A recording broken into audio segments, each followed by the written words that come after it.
Alrighty, welcome back everyone. We just talked about all of the hot seat coaches all around the country because Billy Napier has found his way off of that. He will be back for 2025 and definitely some mixed opinions around the college football world. I don't think it's the craziest idea in the world, but it definitely could feel that way in 1 year if things don't go the way that they want. But that offseason for Florida is going to be one that we'll be watching very, very closely. I can promise you that. But let's get into the pressure index because we have a number of coaches and players that are under quite a bit of pressure as we head down the stretch of the season, including a couple that could be in a very precarious situation when it comes to the segment that we just had in a couple of years if they're not able to deliver this weekend, which sounds a little bit crazy, a little bit hyperbolic.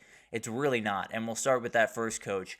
It is Brian Kelly. He is in a very, very weird spot for the SEC or for the LSU fans, excuse me. If they win tomorrow, they're on their way to the CFP. The entire fan base loves them. They feel like they're heading in the right direction. They lose tomorrow, they're 9-3 for the second straight season. They're feeling like they haven't necessarily made the progress that they wanted to, and they're wondering what happens going forward. Not to mention they've just lost to the team that they're way too accustomed to losing to. So you're kind of in a weird place right now if you're Brian Kelly. This is a very, very huge game. Now, if he loses, he's not getting fired. He's not getting fired at the end of the year. He will get 2025, and then we'll see what happens from there. But at the end of the day, this is one of those moments where we always talk about, Alabama, Auburn, Alabama, Georgia, all of these games that are big time games in the SEC.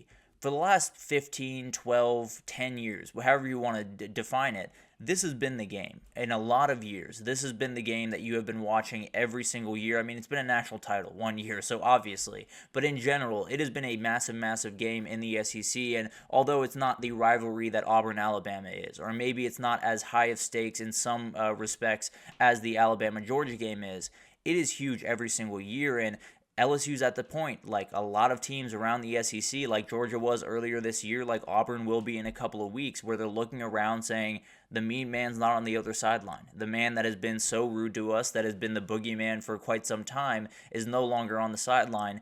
Can we take this? Can we take over? Can we flip that page and become the team that beats Bama instead of the team that is just waiting to get beat by them? So it's going to be a really fun battle, and it's definitely one where if Brian Kelly wins it, I think he is a king to a lot of LSU fans. I think if he loses it, there are quite a few that are calling the radio shows on Monday, kind of like Tyler and Spartanburg was a couple of years ago. So we'll see what happens there, but I do think Brian Kelly is under a ton of pressure as we head into this weekend.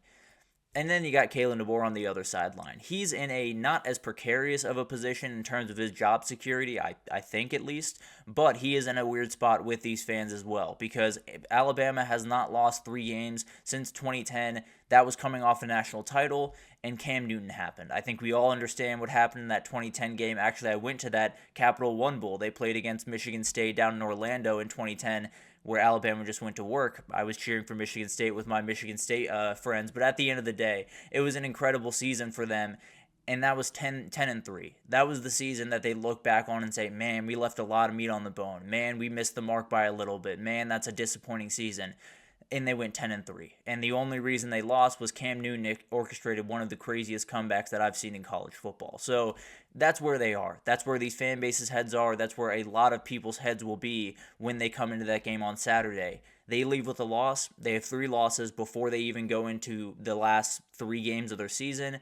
And people are asking a lot of questions, plain and simple. One way or the other, this is going to be a way that a lot of Alabama fans define Kalen DeBoer going forward. So he's not getting fired after this year.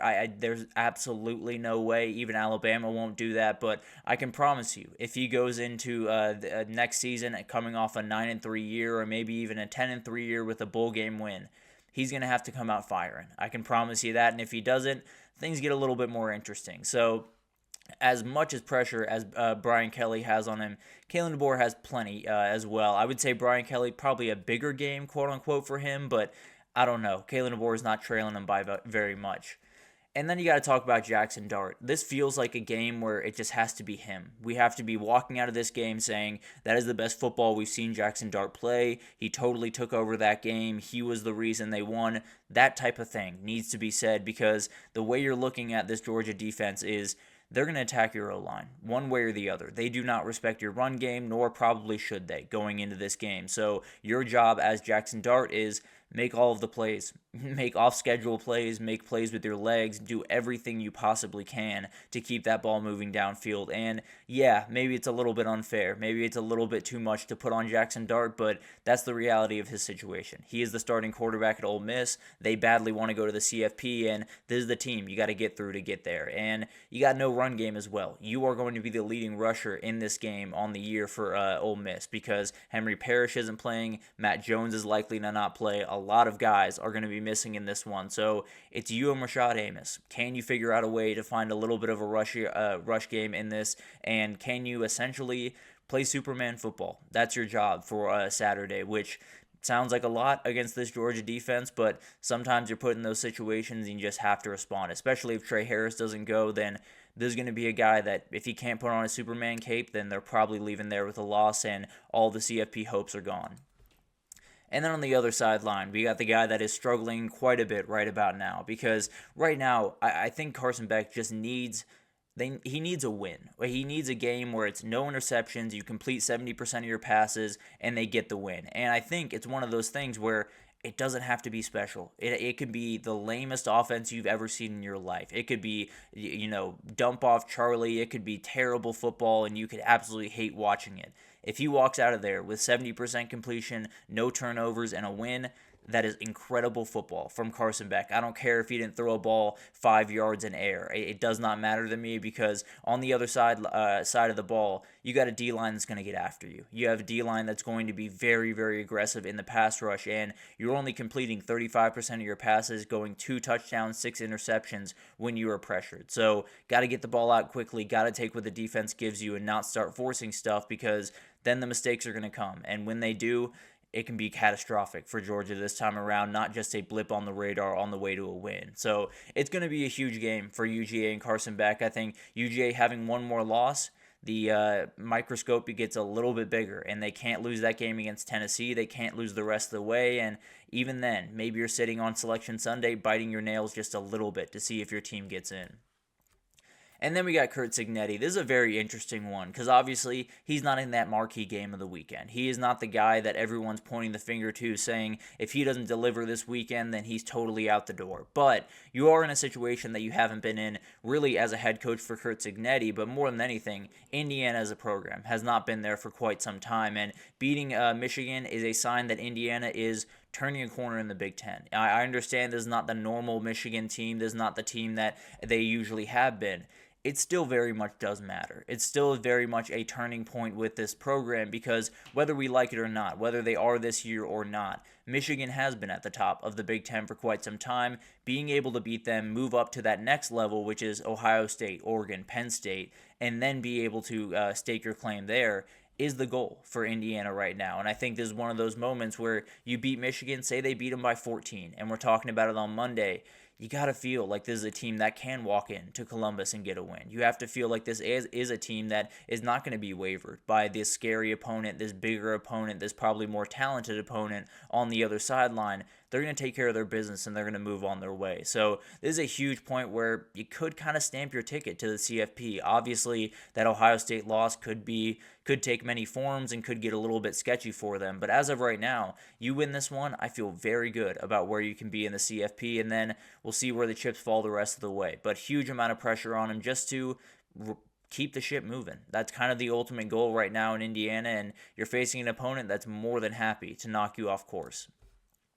And then we got Dabo Swinney. He's in a very, very interesting spot as he goes into this weekend because he's in a very, very tough spot really until he gets that ACC title back in his hands. That's the end-all, be-all of this program. If you are not winning ACC titles, if you are not going to the playoff, we are not happy with the way you're coaching, plain and simple. And I understand it. He has built this program into be one of the best in the country, and they shouldn't accept anything less than competing in the ACC every year. And to be fair, they are competing in the ACC this year. It's not to take anything away from that, but even if you went out the rest of the way, you're going 10-2, you're missing out on the ACC title game, and you're wondering what happens here.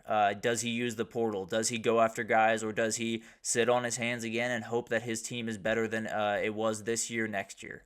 I don't really know what his approach is going to be. That's another reason why he's on the I don't know hot seat. I have no earthly idea how hot his seat is. I have no earthly idea what his plans are after the season and how he can turn this around. But even this week, he's got to get the win. If they lose 2 in a row, if they lose 2 in a row to Virginia Tech, and then they're sitting there with 3 losses on the season, staring down a game at Pitt, this thing could get ugly in a hurry, and then maybe his hot seat is a little hotter than I'm thinking of right now. And then James Franklin, another coach that's not coaching in one of those marquee spots, and he's in a spot that is a little bit too familiar for him. Trying to bounce back from that Ohio State loss. Plenty of good in this team, and plenty of good kind of in that situation, because sometimes you get the best out of your team. When they're knocked down a little bit, you figure out how tough your team is, and they try to bounce back, and you'll see what happens. But it is one of those where they got to beat Washington this weekend, and if they don't, then James Franklin will shoot his way up in those hot seat rankings. I can promise you that, because fans are upset, no doubt about that. They don't want to be losing to Ohio State, but they understand that Ohio State is Ohio State. They are Penn State. To a certain extent, they get that idea.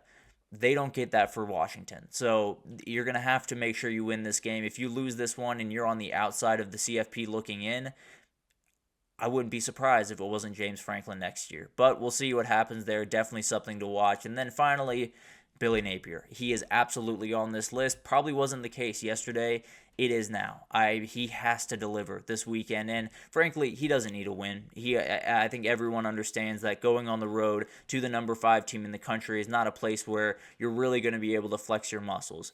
All that being said, he's got to give these fans something. He's got to give these fans a reason to really galvanize around him this offseason, because a lot of the stuff that he wants to do is really dependent on how much the fan base is buying in, how much the fan base cares to put in the money that he's going to very much need this offseason. So he's going to have to show him something the last little bit. He probably doesn't have to beat Texas. He probably doesn't have to beat LSU or Ole Miss.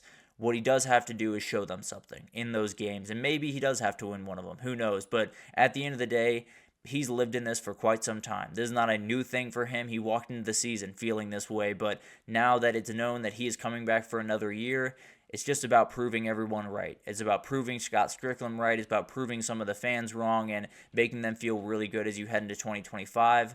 It's going to be a battle, but you got to get at least maybe one of those wins between Texas, Ole Miss, and LSU, and then you probably got a couple of fans on your side, and you can move forward from there. But it's going to be a battle back and forth. There is a lot of pressure to go around this upcoming weekend, and it's going to be one of those weekends where there's too many upsets on the board. Hey, we'll figure out what happens, but just feels like one of those weeks where it could get a little bit chaotic, but we'll break it down on Monday, obviously. But let's take our second break here. And when we come back, we got to get into all the games we just hadn't had a chance to get to throughout the week. We have an absolute logjam at the top of the MAC after the games this week, and then we got to get a couple from Saturday that are a little bit more under the radar, but we'll break them down right after this.